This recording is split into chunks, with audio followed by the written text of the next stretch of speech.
Welcome once again to Breakfast Central. Now let's get to the newspapers this morning. Share with you some of the major stories making headlines across Nigeria. We're going to be starting on the Daily Trust newspapers this morning.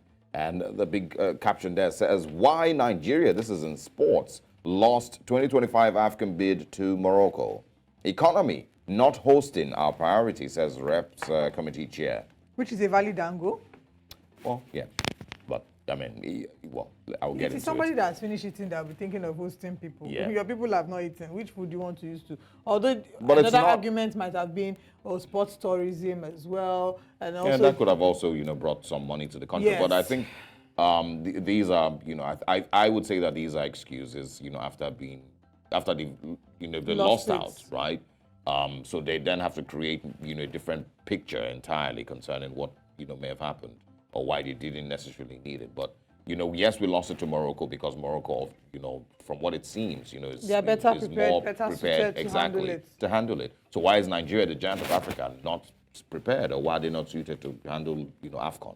Those are the questions you need to ask. How does the sports ministry be held? What is the infrastructure that is needed to be able to handle a tournament like that? And why don't we have it? Back to what I'm saying. Nigeria needs to prepare to be. Why is Giant of Africa not prepared? Because Giant of Africa right now has not even been feeling quite much like a giant. So we need to get back to actually being the giant, not just in slogan, but in the quality of life that the average Nigerian is living. I agree. And the same thing, I saw a story yesterday about the value of the Nigerian passport, and how it has continued to, deep in the last couple of years. These are really just signs of what the true state of Nigeria is and what the outside world also sees Nigeria as. Yes, every other day one African country is coming to tell you that, you can no longer do visa on arrival. Yeah. You have to go to their embassy to go get a visa. The travel strength of the passport is taking a dip. So, very true. All right, still on the Daily Trust, Wike sacks heads of 21 FCT agencies. 271.9 billion naira goods unsold in first half of 2023, says Manufacturers Association of Nigeria. Diphtheria, UNICEF sends 9.3 million vaccine doses to Kano and 6 other states. Also, Malud, governors can Abbas preach unity, peaceful coexistence. We can also find here vehicle import at tin can drops from 32,000 to 4,000 in 5 years. You want to know why? Because people need to eat before they drive motor car. Actually.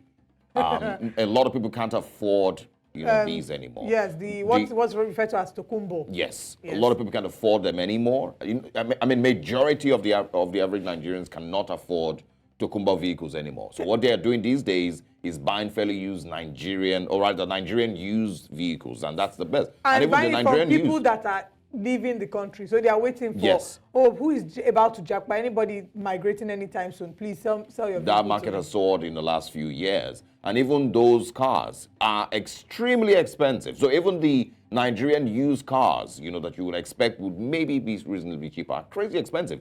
If you look at the price of cars, compare them to what they were in 2015, 2014, it is shocking. I remember to see cars. You buy a car for 1.5 million. Yes. The regular random SUV as at that time was 3 million, 2.5 million, 3 million, maybe 3.5 million. But now those SUVs are going for as much as 12 to 15 million. Even those Corolla, the Toyota Corolla that is popularly used for taxi business, was about, let's say, 2-point-something million, 2 million-ish. Right now. But that's the reality of what the average Nigerian has to deal with.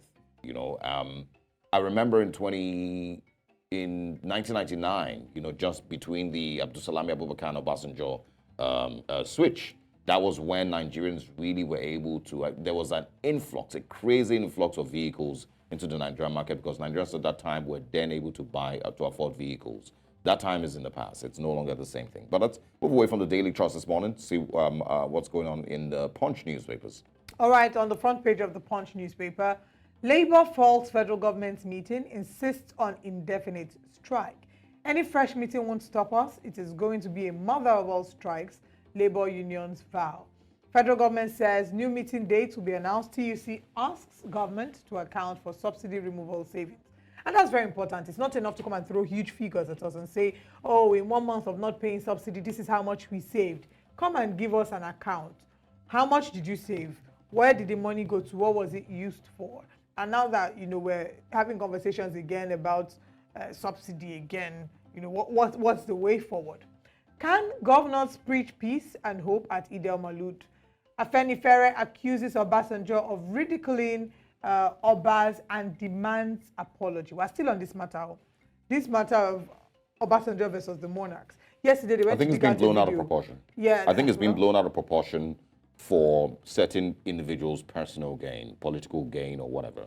Because a lot of these people who are, mouthing off concerning these things, really have not had any, relevance, in any political discussions in the last long while. And it's not, this is not speaking bad towards Afenifere, but the initial, source of these, complaints, really, for me, seemed like a lot of people just taking advantage of it. I remember that they also tried to create chaos, when Professor Wole Soyinka made a joke about it a few days ago, also in Oyo State, I believe. And there were also these statements, trying to say that Professor Wole Soyinka was, speaking foul on or making a mockery of former President Olusegun Obasanjo because of what happened in Oyo State. But apparently it wasn't like that. They're old friends, and they can joke around. But all of this, in my opinion, is centered around creating bad energy around, that situation. And we did have a conversation about this. There's also a video that was that went viral where the former president also bowed, and down to Anoba. A couple of days ago. I don't remember which Which Oba monarch? that was. I don't know if it's a recent one. If this happened after. No, this was recently. Yeah, I know the video made the rounds recently, but you know how social media is, where they can go dig up an old video to suit a certain narrative. Yeah. I cannot guarantee that video actually happened recently. No, I think right? I think it did. All right. Anyway, but the point is, I'm sorry. I feel like all of that is really engineered in a certain direction. all right. Let me just quickly run through some of the top stories on the paper. Ondo woman kills husband with pestle and fleas.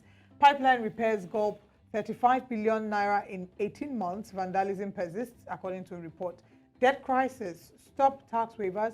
IMF tells Nigeria. Afrexim Bank 6 buyers for NNPCL's crude. And final story. Chicago academic record. Atiku plans fresh suit against Tinubu. We are still on that matter. These are some of the stories this morning on the front pages of the newspaper. Now it's time for us to share with you